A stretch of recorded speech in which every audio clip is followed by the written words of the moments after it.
లవ్వా? హ, అదేం లేదు బ్రో. చిచి అదేం లేదు.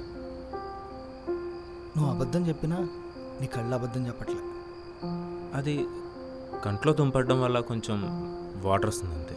నేను అడగలేదు కదా నీ కంట్లో నీళ్ళు గురించి.